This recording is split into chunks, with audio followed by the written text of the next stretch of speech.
It's the weekend of Amazing Chase from the same place. Heim loses the snake bite, and Nick Sanchez does it upright this weekend in Atlanta. Trucks over in Lime Rock Park. Not to mention, we got some NHRA news from up in Norwalk, Connecticut for the weekend here as well. Producer Wayne alongside Andrew DeLay for a Monday episode of Burning Rubber. Burning Rubber, baby. Burning Rubber, baby. I still get a kick every time the nieces do that. They look at me and they're like, Burning Rubber, baby. Yeah. They're not some little nieces anymore. No, they're not. No, it's still hard to believe. Next month, the oldest one will be 14 years old. Wow. And Crazy, and a freshman in high school too. Can you believe that, brother? Yeah, I understand. Time flies when you're having fun. But man, we gotta. Speaking of time, we gotta get into the news here for the week, and we're gonna start it off with the NHRA this week here, and I said Norwalk, Connecticut. Even though there is a Norwalk, Connecticut, it was Norwalk, Ohio this weekend. Okay. So, forgive me, folks. The Minister of Misinformation has said it already. He's doing it over there. He's doing it again. But funny car points leader Austin Prock went back-to-back on races for the second time this year for JFR, taking down Matt Hagan in the final round of the 19th annual Summit Racing Equipment NHRA Nationals at Summit Motorsports Park. Justin Ashley took home top fuel honors, Corey Reed in Pro Stock, and wait a minute. That's not the name I was expecting to see for a Pro Stock motorcycle. What? Gage Herrera's didn't win this weekend? Gage Herrera did not win this weekend. Oh, my God. This is crazy. Right. We had John Hall, of all people. Never heard of him. Trust me, it's the most random-ass name I could have ever asked for. It's literally like, hey, what's your name, John Doe? Okay, you win. Yeah, poor guy. But they flu or something, right? And but as far as the funny cars, though, Austin Prock goes 4.064 at 318.54 miles per hour to take home the Wally in funny cars, and then moving over here, Justin Ashley for top fuel. He continues his role and picked up his second consecutive victory of the season as well, going 3.93 at 317.34 miles per hour. And then moving into Pro Stock, I'm trying to get the timing and scoring for that one real fast for everybody here. Pro Stock Corey Reed picked up his first career win ever in a magical moment, taking down teammate Dallas Glenn in the final round with a run of 6.648 at 207.3 miles per hour. And then Pro Stock Motorcycles, John Hall waited near. Now, I thought I'd heard the name before, but Andy, this is his first win in almost 12 years. Man, hanging in there. Finally got it. Yeah, exactly. Waited nearly 12 years between wins, but the veteran got the job done this past Sunday here, beating Richard Gadsden in the championship round with a run of 6.88 flat at 196.67 miles per hour. Now, I'm trying to see if Gage Herrera was somewhere on the chart here. And I'm actually not even seeing his name in the article. So that tells me he did not have a good weekend.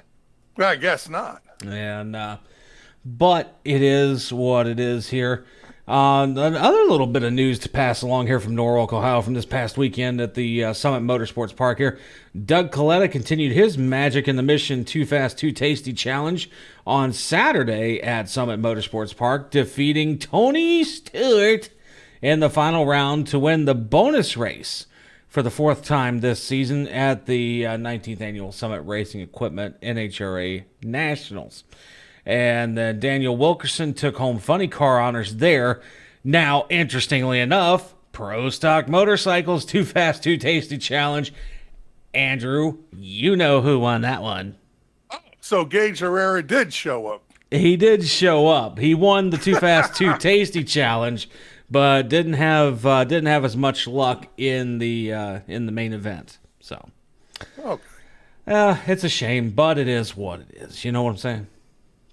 All right, man. And but moving on along here now, and speaking of new tracks, new winners, a little bit of everything here as far as motorsports news is concerned. New track for the Craftsman Truck Series, as this weekend they were in the road course known as Lime Rock Park in Lakeville, Connecticut. And Corey Heim, Andy, he got rid of the snake bite, at least for this weekend.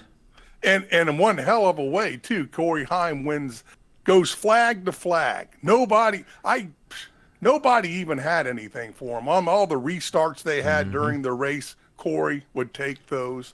Of course, it was a good showing, something that he should have been doing all season long. This cat is my pick, of course, to win it all this year. Well, I would say right now he's definitely the odds-on favorite to at least get to the final round as far as championship weekend is concerned coming up at Phoenix. But I don't know, though. It seems like he keeps getting snake bit at the wrong times, and it kind of impacts that momentum just enough that it might be a struggle to actually see him get that far. But right now, I would say he is the odds-on favorite, though, to at least get as close to the final round as possible. As long as he's got the monkey off his back here, he was great. He put on an absolute school on how to get around Lime Rock, like he's been doing it forever. And Jordan Anderson was in the race, and he is. Jordan Anderson's a road cars ringer. Yeah, of course, and he didn't run up front. And of course, there was a few others.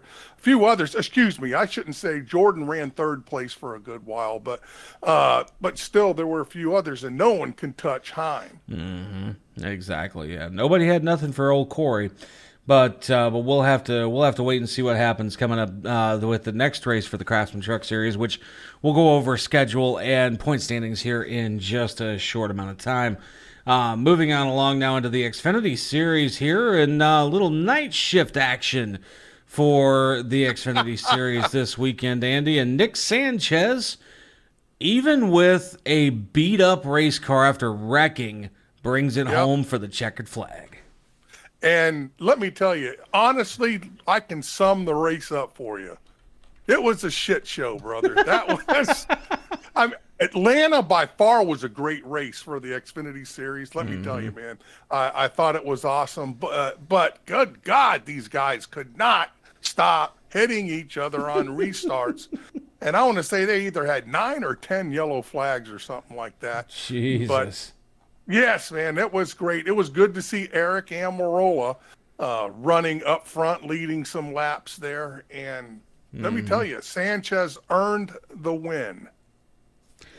I would think so. I mean, the highlights proved 100% in that favor. So we'll just have to. I like his chances because he's not a bad driver even with wrecking. So I mean, the fact that he pulled it off, I would say his chances were good from the get go anyway. Yeah, he did great in the trucks. I expect a lot from him in Xfinity. Yeah, exactly. And then moving on along here now, and this one I have been looking forward to.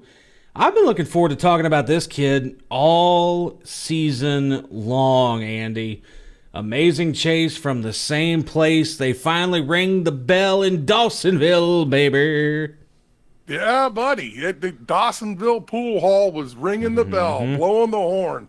Let me tell you, Chase Elliott wins. There's something I got to tell you. Not only this Chase Elliott win, which is good stuff, Chase run hard. That was a great race. These Gen 7 cars can't pass on short tracks. Gen 7 cars, usually on intermediate tracks, can't do a lot, even though Atlanta's an intermediate track that runs like a super speedway. These guys were passing each other like they got shot out of cannons. NASCAR's got to figure out what they've got right at Atlanta and bring it to the rest of the schedule. Exactly, because you talk about them passing pretty much like rocket ships beyond one another.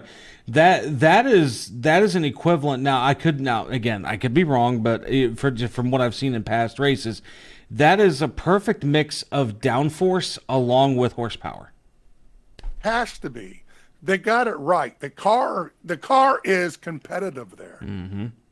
It really is. And I mean, now granted, the banking is also considerably higher at Atlanta than it is for most of your intermediary tracks. So, maybe it's somewhere we just need to repave every track to look like Atlanta. I'll go back to the cookie cutters again with super fast pavement. I don't know, but I could sit and watch Atlanta again next week and be happy with things. And if I'm not mistaken, just from looking at basics on the highlight reel, they didn't even lay down any of the sticky compound either this year or this time around. Yeah, no PJ1 that I saw. Well, they don't need it. Hell, the dang thing is super lightning fast, and you can run up high, you can run low. And one thing. Well, I mean, it's a 3-groove track now. For sure. And there's no stalling. When you get out there and you try to get past, folks weren't arrow stalling, meaning that they can actually make the pass. And it's great. Good to see that. I haven't seen that in NASCAR in a long time, especially in the Cup Series. Kind of goes back to the old school days of watching Stewart race in the Cup Series, and even days of seeing where it'd be Earnhardt versus Stewart or Earnhardt versus Labonte. Yeah, Earnhardt, at least, in those days, he knew the air and he could get around people. And it was really good to see that type of racing again in Atlanta. Yeah, it really was. It was super good stuff. All right, so the next topic that we want to bring up, actually the last topic that we're going to touch on here before we get to points and schedules for upcoming races and other things like that here, Andy, is that in-season challenge that we mentioned a couple of weeks ago here. The first round was this past weekend at EchoPark Speedway, a.k.a. Atlanta Motor Speedway, and a lot of attrition really, really screwed up that bracket. So, as we know, a lot of folks, it was kind of weird how you were kind of like top to bottom as far as the brackets were concerned here. So we know Chase automatically advances because of his win. Now, some of these guys here, most of them I expected to go through. A few of them, honestly, I didn't. So moving on to the next round, as far as round 2 in the in-season challenge, we're going to see Chris Buescher, Ty Gibbs, Alex Bowman. This one I did not expect. Bubba Wallace, John Hunter Nemechek, Zane Smith, Ryan Preece. I wasn't expecting Brad Kay to really do much either. I wasn't expecting Eric Jones to move through. AJ Allmendinger, Tyler Reddick, Carson Hocevar, Ricky Stenhouse Jr., another one I was not expecting to move through. Noah Gragson, and the biggest surprise of all that I didn't expect to move through, Ty Dillon. Okay. I still don't have a clue about this bracket thing. I think half of the folks or more out there watching are confused about what this bracket is. I know it's $1 million to win the thing, but and so now the other thing too is, and bringing this all back into full seed here. So the most eye-catching driver out of all of this, and like I said, this is where the biggest one of all that actually blew my mind was Ty Dillon, and even NASCAR.com confirms that. The most eye-catching driver from the group is Ty Dillon as the very last seed, leaving Atlanta with a huge upset over Denny Hamlin. And Dillon was ahead of Hamlin for most of the race after Hamlin got caught up in the one melee at the start of Stage 2, but also qualified 14th and ran around the top 10 for a majority of the event. And it's a long shot for his Cinderella story to continue, but delivered an ultimatum and an ultimate stunner, in round 1. And that comes directly from a quote on NASCAR.com. So, I don't know. It's a toss-up for sure. But yes, looking at the bracket here, it is sponsored by DraftKings. The in-season challenge now, when we head into this round here, Andy, we're going to see Ty Dillon pitted versus Brad Keselowski, Alex Bowman pitted versus Bubba Wallace, John Hunter Nemechek pitted versus Chase Elliott. AJ Allmendinger pitted versus Ty Gibbs. Eric Jones pitted versus Ricky Stenhouse. Zane Smith versus Chris Buescher.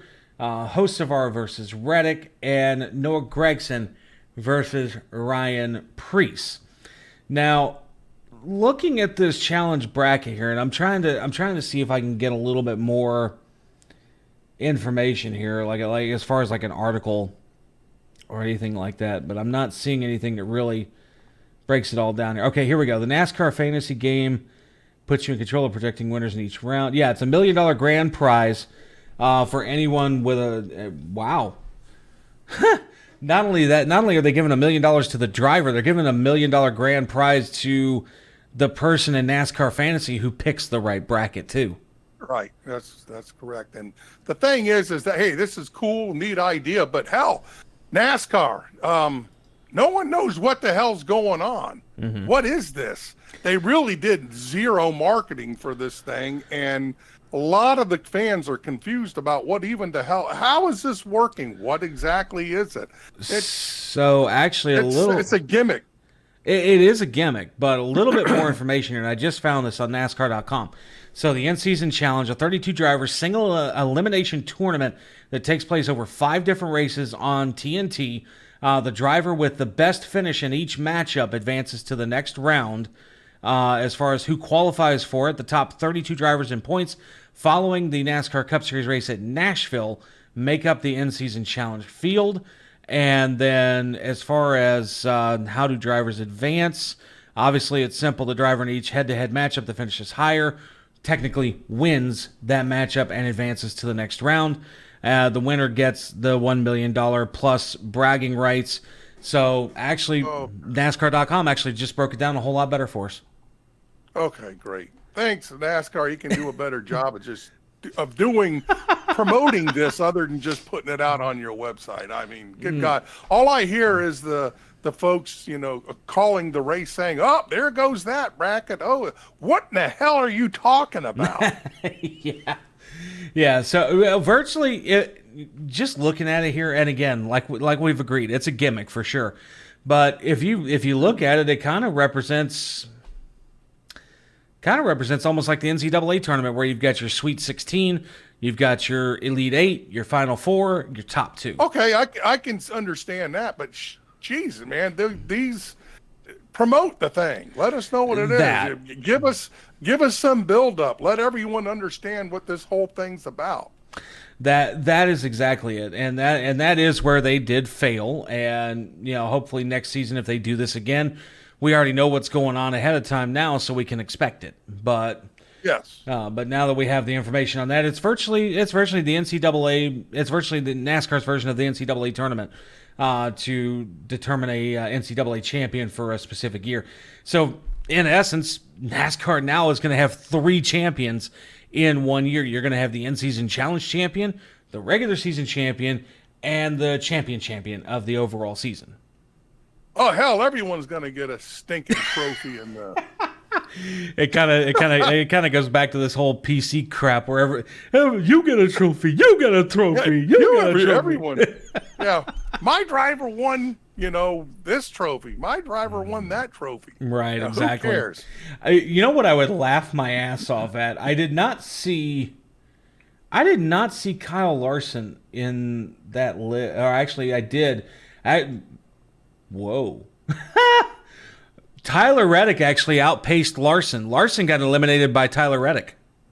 Okay, I can believe it. Larson didn't have a good run this race. Yeah. But, imagine if that would have been the case, though. If Larson would have advanced all the way to the finals, got the win here, got the win in the regular season, and then also took home championship weekend. He could call himself a Triple Crown champion in one season. In one season? And I can see Larson doing that. Exactly, right? Oh, my Lord. Muttley, thank you for that. I needed that. I hate that Muttley thing. I know everyone out there listening to this hates that damn thing, too. Hey, it ain't no worse than your quacker over there. Yeah. Oh, no. Yeah. My duck. Yeah, exactly. Your duck. But either which way here, folks. running down the points real quick here for all three of the top series right fast, and going from backwards to forwards based on what we covered this week here. William Byron still sits atop the points. Chase Elliott moves up 1 to second. Kyle Larson down 1 to third. Denny Hamlin to fourth. Seabell down to fifth. Tyler Reddick up to sixth. Ryan Blaney down to seventh. Ross Chastain holds tight in eighth. Chris Buescher moves up 2 to ninth. Chase Briscoe down 1 to 10th. And Joey Logano now outside of the top 10. He's 11th. Alex Bowman 12th. Bubba Wallace down a couple to 13th. And Ryan Preece, Austin Cindric, and Eric Jones round up your top 16 with not too much time left before we have to get ready to look at championship contenders. It's coming. That bracket's going to be the thing to watch soon. It most certainly is. Now, as far as the Xfinity Series is concerned here, Allgaier does not change. He's still on top of the board here. Sam Mayer moves up 1 to second. Austin Hill down to third. Jesse Love, Connor Zilisch, Carson Kvapil, and Brandon Jones hold tight in 4th through 7th. Taylor Gray moves up a couple of spots here, actually more than a couple, 4 spots to 8th. Jeb Burton moves down 1 to 9th. Nicholas Sanchez, after his win, moves up 4 spots to 10th. Sheldon Creed down to 11th. Ryan Sieg down to 12th. And because they don't run their top 16 either, they run the top 12. And top 12. Yeah, but Sheldon Creed did what Sheldon Creed does this weekend: wins the pole and didn't even finish second. He was a ping pong ball in a lot of those wrecks. Yeah, he was. And it's a shame, too, because we know Sheldon is a lot better off than that. It's just he gets caught in the wrong place at the wrong time. And, perennial second place for him. Yeah. Always the bridesmaid, never the bride. And that's right. But boy, I can definitely talk already today. Hello. Moving on over to the NASCAR Craftsman Truck Series point standings here. Corey Heim and Chandler Smith hold their spots at 1-2 respectively. Lane Riggs moves up 1 to 3rd. Hemrick down 1 to 4th. Caden Honeycutt up to 5th. Grant Enfinger down to 6th. Ankrum, Majeski, and Garcia hold tight at 7th, 8th, and 9th. And Gio Ruggiero, Andy, the rookie, look at there. He's up 2 spots and sitting comfortably inside the top 10 here. And Stuart Friesen now out on the outside looking in. Ben Rhodes moves up 1 to 12th as well. So as far as contenders, with only 4 races left before they set their championship standings here, right now, Friesen, Rhodes, and Raja Karuth are the 3 that are the outside looking in with probably the closest chance to overtake Gio Ruggiero. Tanner Gray might have a shot. He's at 361 points as far as total goes. Gio Ruggiero is at 397. So I would say, honestly, Friesen, Rhodes, and Karuth, they've got the best shot to potentially knock Gio out of the top 10. But Tanner Gray, if he can have a couple of really good finishes in the next few races, he might do it as well too. I may be wrong, but school me here. Doesn't race winners automatically go to the playoffs? They do. So Friesen's going to be in it. Mm-hmm. Yep. Friesen's already a guarantee.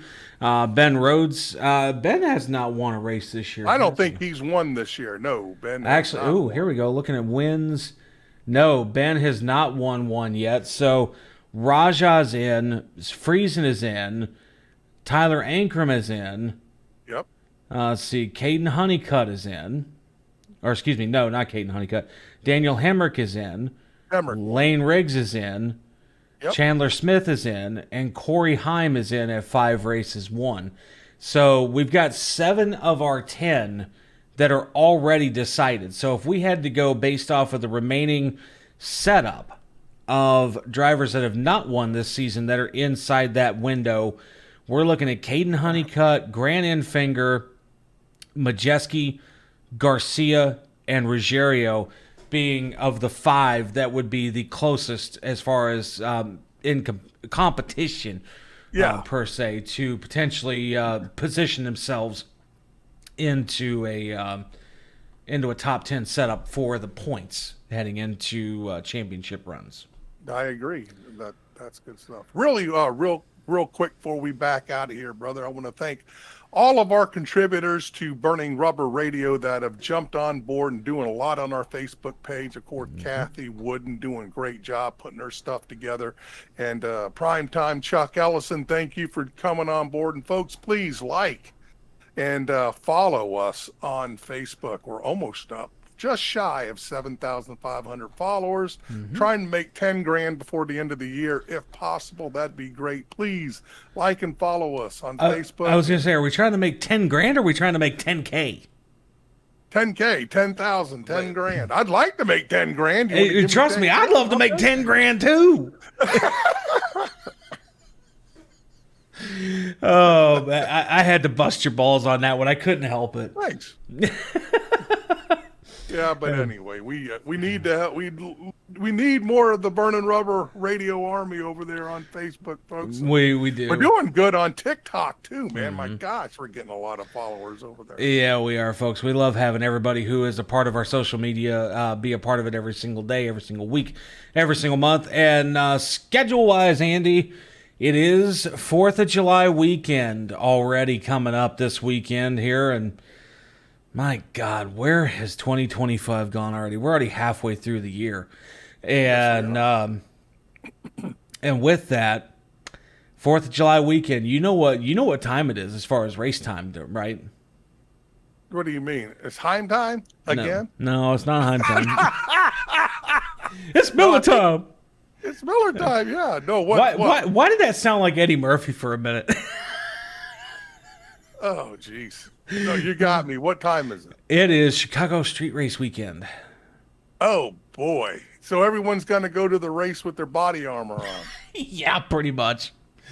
I still say it needs to go back to Daytona, and they need to just do the Great American 400 or something like that.